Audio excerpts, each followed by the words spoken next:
Il y a plusieurs définitions de la droite. Bon, la plus simple, celle qui vient d'Euclide, c'est essentiellement on prend deux points et il y a une droite, on tire un trait entre les deux points et voilà ce que c'est qu'une droite. Il y a une très jolie définition d'Einstein que j'aime beaucoup, qui est un peu un éveil à ce que c'est que la relativité au sens d'Einstein. Deux points sont alignés, puisque c'est ça, être sur une droite, c'est l'ensemble de points alignés. Qu'est-ce que c'est que deux points alignés?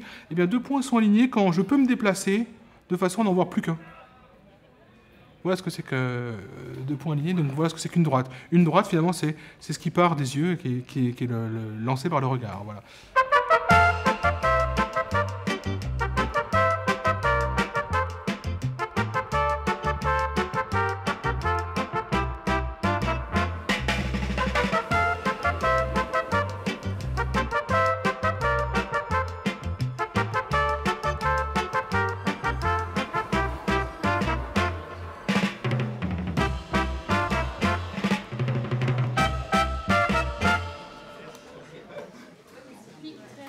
Comme ça. Alors, vous voyez, un chapeau, ça se porte quand même, en général, il y a un axe, vous voyez, c'est une ellipse, en fait. Revenons à nos moutons. Ceci est une ellipse. Il y a donc deux axes de symétrie, un grand axe et un petit axe. Et en général, la tête est faite de façon à ce que le grand axe soit dans cette direction-là. Donc, ceci, c'est notre exercice de TIPE à M. Renaud, M. Conan et moi. Donc, je vais vous présenter en 10 minutes notre projet, notre expérience.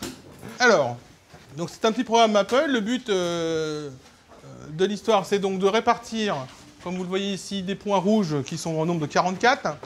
On aurait pu les faire violer. Donc des points rouges qui sont au nombre de 44, qui sont autour d'un certain espace. Alors dans la pratique, cet après-midi, je vous rappelle, vous partirez la première fois d'un espace moins géométriquement carré. Et le but du jeu est de voir comment cette ronde va évoluer si chacun des points rouges avance d'un pas à chaque temps vers l'autre. D'accord ? Donc le but de cette modélisation, c'était de voir quelle était la situation initiale la plus favorable à faire quelque chose d'un peu joli. Pas seulement joli, mais aussi mathématiquement intéressant, c'est-à-dire qu'il fasse une courbe de degrés distincte de 1. Hein. L'idée, c'est que pas vous arriviez tous, en fait, déjà en position dénouée. Voilà. Aurore ? Alors, Aurore, bon fromage.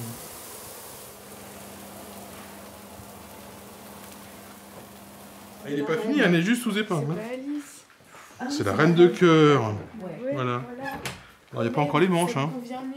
Moi, c'est ce que j'aime beaucoup dans la couture, c'est qu'il y a un côté créatif, un côté...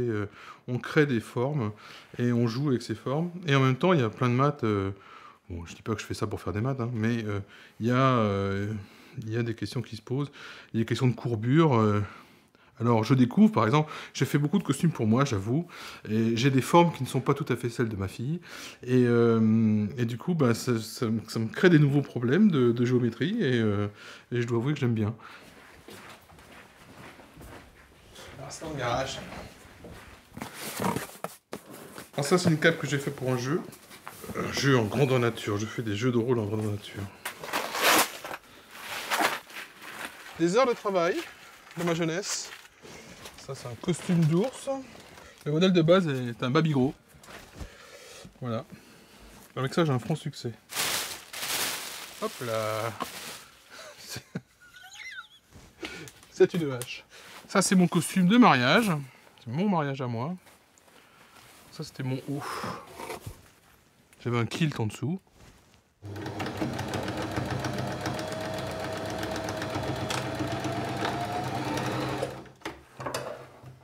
Quand j'étais en 6e, 5e, en fait, ça se passait très bien, j'avais des excellentes moyennes, et je m'étais surnommé moi-même Monsieur Math, et j'étais assez arrogant, en fait, avec tout ça.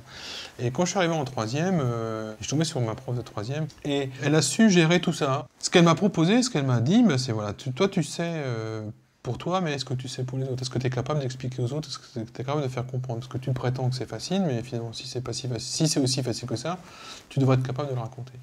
C'est là que je me suis rendu compte que, ben oui, moi j'avais compris, pour moi c'était presque trop simple, il n'y avait pas de questions, il n'y avait rien à dire, c'était déjà là, c'était visuellement déjà là, mais ben eux ils comprenaient que dalle, et ils voyaient vraiment pas les objets, ça ne leur parlait pas du tout, et ils n'avaient pas d'analogie, pas de référence, rien quoi. Et du coup, trouver des images qui permettent de expliquer, de montrer, de faire tourner, j'ai trouvé ça très dur, en fait j'y suis pas arrivé. Donc ça m'a un peu fait comprendre des choses dans la vie, quoi. Et puis surtout, ça m'a fait comprendre que c'était difficile. Et que quelque part, l'enjeu du savoir, l'enjeu des maths aussi, c'est d'arriver à les transmettre et de les faire partager, quoi. Ouais, il manque du F machin là. Bon bah appelez Y toujours je vous ai. J'ai interverti Y et X là dans la notation, mais c'est pareil. Hein. Je vous rappelle qu'il y a un algorithme. Il y a un algorithme pour se souvenir de quel chapeau correspond à quelle carte. 7 de trèfle. 7 de trèfle. Parce que la dernière c'est la hauteur et celle du milieu c'est la couleur. Hein, puisque vous allez chercher des gens de la même couleur que vous à la deuxième ronde, et vous allez chercher des gens de la même hauteur que vous à la troisième ronde. Donc, en fait, je peux vous donner la clé, c'est -2 de la même couleur. Voilà. Alors ça, c'est une ronde, vous voyez, qui n'est pas belle. On voit une espèce de gros amas globuleux. Tout le monde a convergé bêtement au centre. Et on ne voit pas trop ce qui va se passer. Donc l'idée, quand même, au départ de nos simulations, c'était de chercher un moment où ces simulations donnent quelque chose qui est un peu aéré à la sortie pour que ce soit visuellement plus intéressant. Puis aussi pour que vous ne soyez pas complètement coincés et que les gens aient envie de participer. Parce que le but, je vous rappelle, c'est quand même d'aller inviter des spectateurs de façon à ce qu'ils participent à la ronde suivante. Donc si tout le monde a vu un espèce de truc informe, pas beau,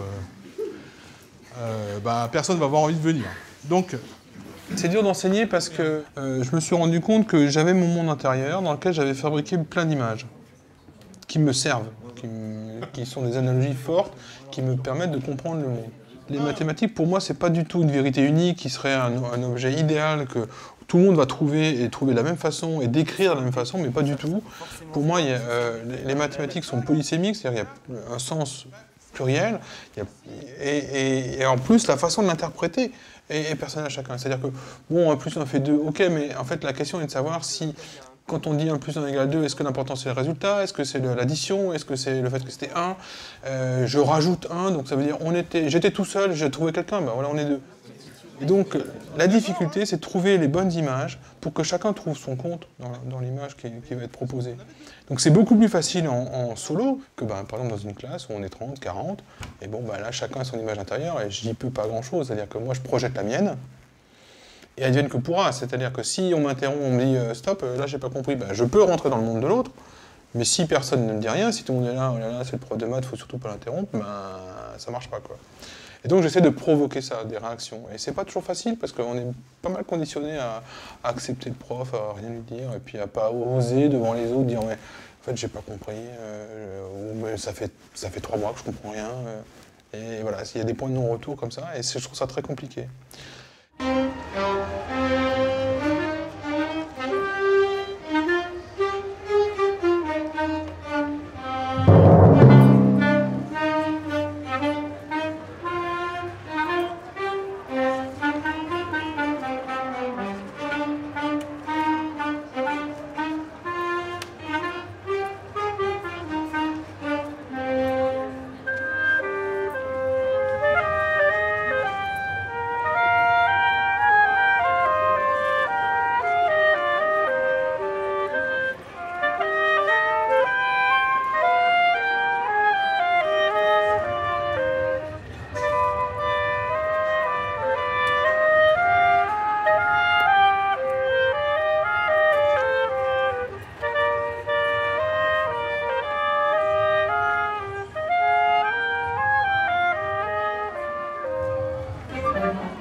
invitez un partenaire.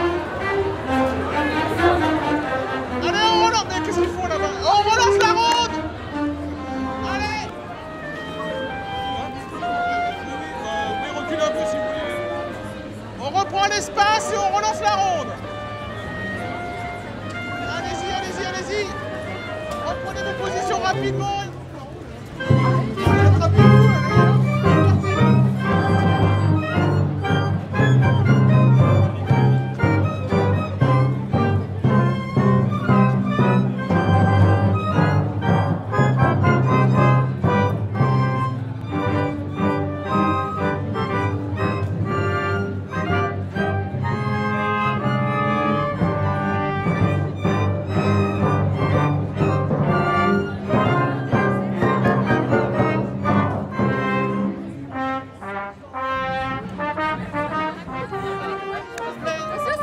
compliqué. Et ronde complète à 8. Mettez-vous en bas. Mettez-vous tout en bas. Sortez. Sortez ceux qui complètent. Joker. On reprend. Non, tu fais pas ce truc de moi. Moi, je suis relou. Non, attends. Hey. Ah oui.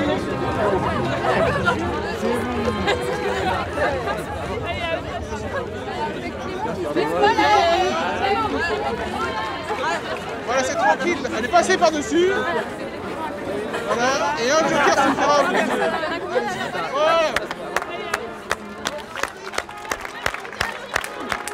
L'idée est que quand on fait un nœud, on ne peut pas le défaire simplement. Et ça peut se voir algébriquement, c'est-à-dire ça peut se voir directement dans les rondes qui ont été faites ici. Ce genre d'idées sont utilisées en particulier en spectroscopie pour l'ADN. Par exemple, l'analyse ADN utilise ce genre d'idées. Voilà. Si vous voulez participer aux discussions qui ne manqueront pas d'animer toutes les rondes, allez-y. Fermez les rondes.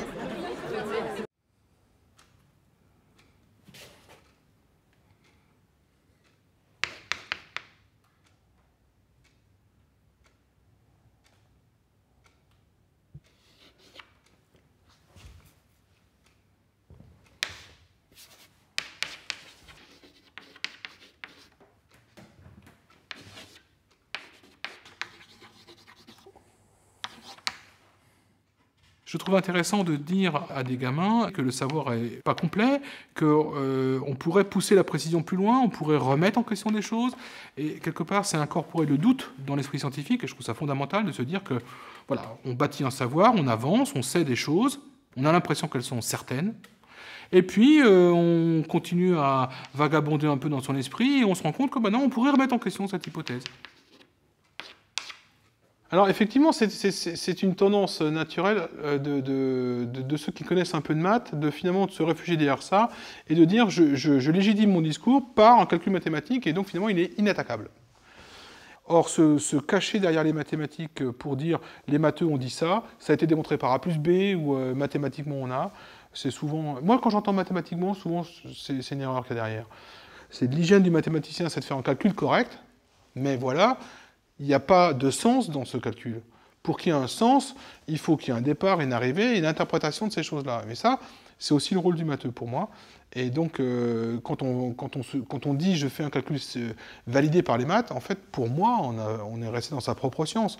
Quelqu'un qui résout une équation en tant que sociologue avec des éléments qui sont de sociologie au départ et de sociologie à la fin, il a fait de la sociologie, il n'a pas fait des maths.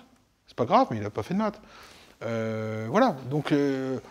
J'espère, et je peux aller voir si le calcul qu'il a fait n'est pas complètement faux. Je veux dire, s'il a écrit 2 plus 2 égale 3, je peux m'en rendre compte. Mais en général, évidemment, tous les calculs sont corrects. La question, c'est l'interprétation. Et un sociologue va penser ceci, un géographe va penser peut-être autrement, un philosophe différemment, un matheux, pourquoi pas autrement, un physicien, je sais pas quoi. Bon. Et l'intérêt, c'est de voir les contradictions ou les croisements de tous ces regards.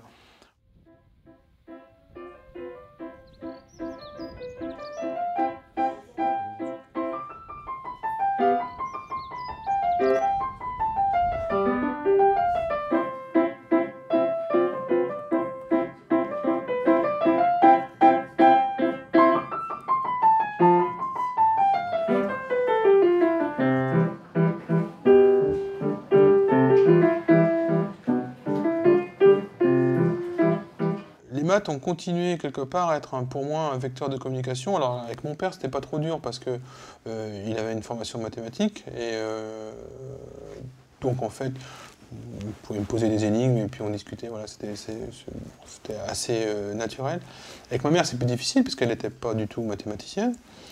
Et donc ça s'est passé à travers la cuisine. Essentiellement. Donc en fait, on discutait, et c'est elle qui a pris l'initiative de ça, justement, de retrouver, de renouer quelque part le dialogue avec moi à travers ça. C'est-à-dire, bah, tiens, je suis une recette pour 6, on est que 4, qu'est-ce qu'on fait? Voilà.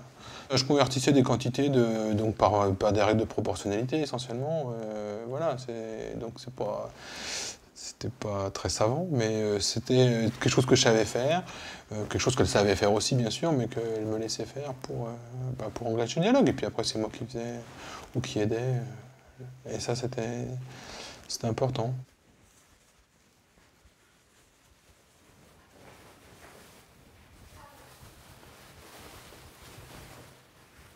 Pourquoi je me suis mis aux maths? Moi, c'est une vieille histoire. Je me suis mis aux maths parce que je me suis un peu protégé du monde extérieur, en fait, quand j'étais petit. Et je me suis un peu enfermé dans des mondes personnels. Bon, je jouais, quoi, essentiellement. Ce que j'aimais bien dans les maths, à l'époque, quand j'étais petit, je ne sais pas encore que c'était des maths, hein, c'était le côté... c'est à la fois sécurisant parce que c'est toujours la même chose et en même temps, c'est un espace de création, de créativité. Je cherchais des endroits où finalement il n'y a pas de...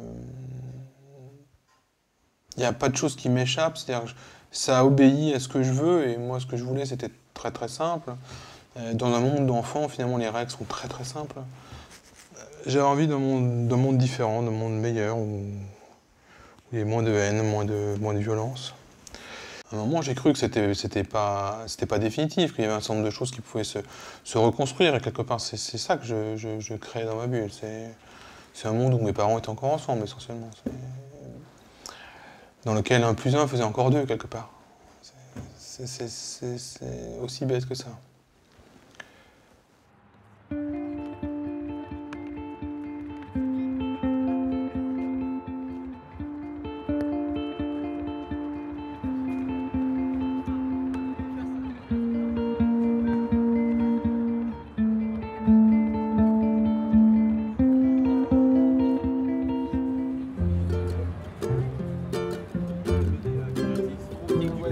Alors, est-ce que je suis du genre humanoïde? Enfin, c'est un humain. Oui, je suis scientifique. Oui, Oui, t'es scientifique. Je suis dans la biologie? Non. J'étais sur New York. Non. Je suis pas Marie Curie. T'es pas au 20e. Oui, mais je fais pas un tour. Ouais. Là, regarde, faut faire. Vraiment un tour à la. Parce que là, par exemple. Oui, mais tu peux faire ACB comme ça, A, C, et après tu repasses à B. Bah non, c'est pas un B-1. Donc ça c'est un C, et le C qui est là, je l'appelle C-1, je le mets là-bas. C'est ça que j'ai fait.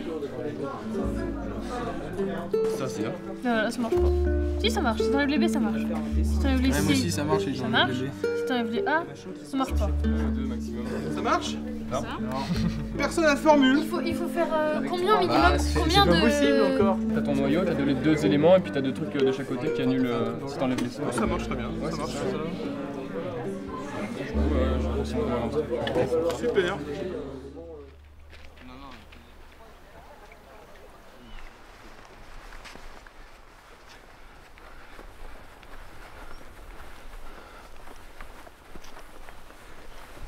Bonjour. Bonjour.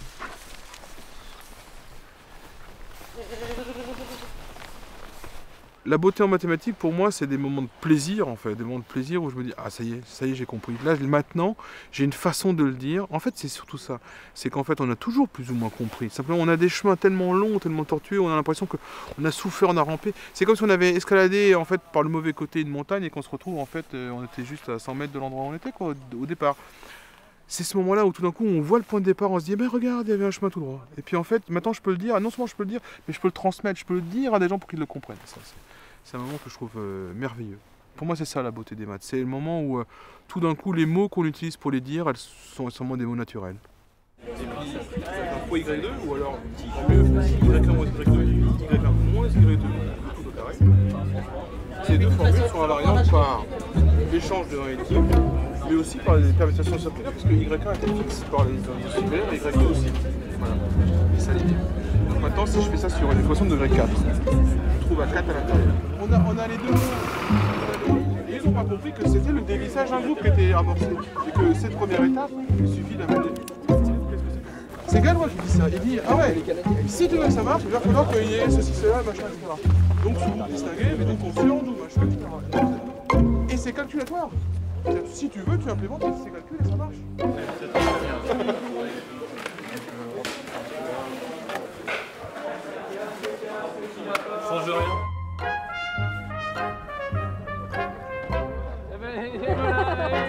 C'est pas un garage, ça!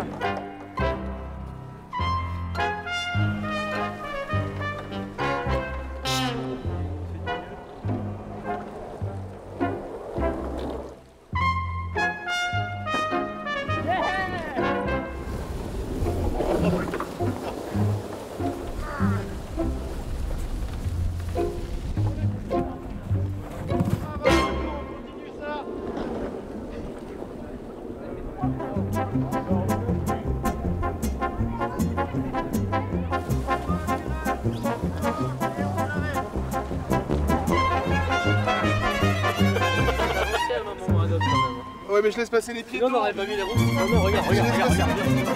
Regarde.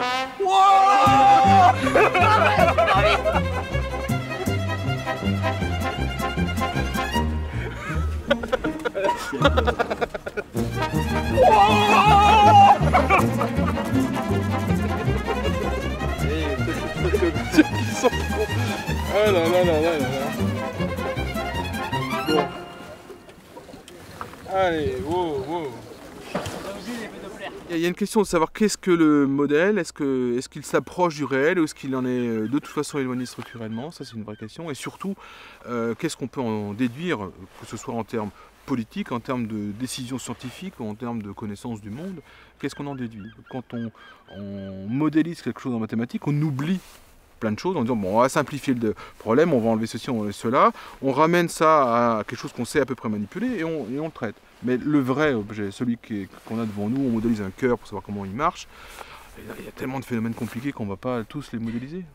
Mais quelque part, le fait qu'on ait envie d'analyser la nature par ses formes et par ses nombres et d'en tirer des conséquences ou voire même des prédictions sur le destin, ça remonte à l'Antiquité et à la nature quelque part de l'homme. Et moi je trouve ça quelque part formateur d'apprendre à vivre avec le hasard, avec une incertitude et de le maîtriser, c'est-à-dire vraiment d'être capable de vivre avec.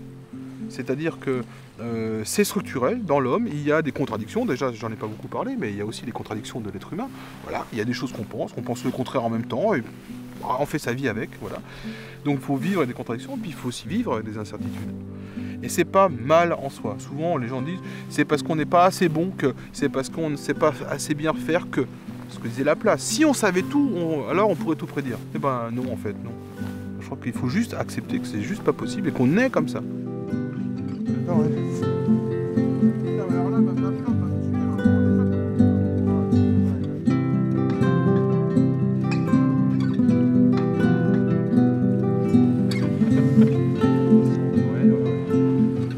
Ouais, c'est vrai que la solitude est pour moi un écueil majeur de la recherche et même des mathématiques, puisqu'on est souvent dans sa propre tête, on est souvent en train de chercher des choses qui sont très abstraites, et c'est difficile de les partager.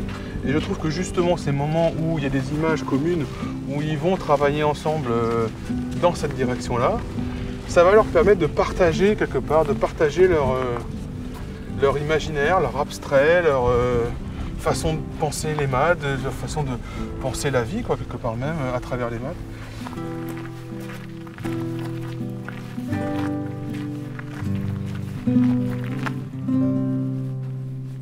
Ça gaze ?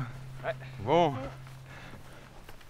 Je suis dans une classe qui est probablement parmi les plus élitistes, avec le plus de sélection au départ. Et je me suis effectivement posé cette question de qu'est-ce que je fais là en termes d'enseignants? Est-ce que je suis là uniquement pour produire des futurs ingénieurs, des gens qui vont s'intégrer dans le système, ou est-ce que je suis là aussi pour ouvrir d'autres fenêtres? Donc j'essaie de faire les deux. C'est étonnant de penser que la création de la géométrie descriptive, qui est quelque part la façon d'apporter au plus grand nombre des objets géométriques pour qu'ils puissent faire des objets techniques, où ça se développe, pour que ce savoir se répande, quelque part c'est l'origine des grandes écoles, l'origine des formations de grandes écoles. Et puis au fur et à mesure, ça devient l'endroit où il faut être quand on veut être dans l'élite de la société, l'endroit où l'élite de la société se reproduit aussi, et donc finalement où les codes deviennent figés, où les codes deviennent se transmettent de génération en génération quelque part, et au final où on stéréotype un peu, tout devient stéréotypé, et voilà, il n'y a plus vraiment de création, il n'y a plus vraiment de prise d'indépendance, plus vraiment d'autonomie, parce qu'on a évacué complètement le questionnement sur le pourquoi du savoir, à quoi il sert, où est-ce qu'on va avec, quoi.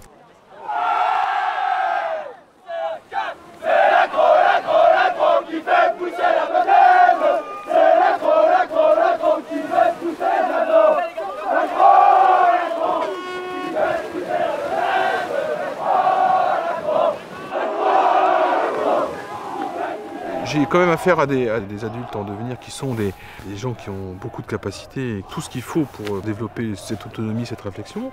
Et en même temps, on sent bien qu'ils sont prisonniers d'un certain nombre de codes que leur impose la société, les parents, les amis, les médias, enfin le reste du monde, quoi, quelque part, qui peuvent aussi les pousser à ne plus réfléchir et à se laisser aller, quoi.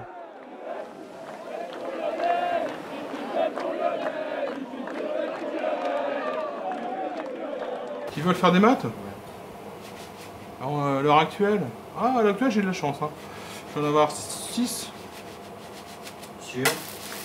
sur 37. Ce qui est pas mal. Mais c'est pas... c'est une cuvée exceptionnelle. Ouais, là, j'ai un élève qui vient de m'avouer ça tout de go, alors que je trouve que c'est un de ceux qui a les capacités, bon, qui est pas tout à fait le meilleur, mais pas dans les zones des meilleurs, mais qui aime les maths, visiblement, qui m'a dit oui, moi ce qui m'intéresse, c'est les maths financières. Bon, il a une histoire personnelle compliquée, ce qui fait que je comprends ce qu'il dit, mais c'est vrai que ça me déçoit un peu que finalement il n'y ait que ce filtre-là qui l'attire, voilà, que ce soit ça, c'est la façon dont il voit la vie, quoi. Bon, mais en même temps, c'est un garçon que j'aime bien, donc voilà, donc j'aimerais bien pouvoir lui donner des billes aussi pour que il ne soit pas prisonnier de ce truc. Ce qui est étonnant, c'est que ceux qui ont vraiment des compétences en maths, paradoxalement, sont quand même pas mal attirés par ces questions-là, et donc par des écoles qui proposent ça, comme l'X par exemple. Bon, la plupart, c'est parce qu'ils sont un peu attirés par l'argent, par tout ce qui brille, quoi, mais... et qu'ils pensent qu'ils ont des compétences qui leur permettent de tirer leur épingle du jeu à ce niveau-là, ce qui n'est pas faux d'ailleurs. Hein. Ils ont des compétences, maintenant...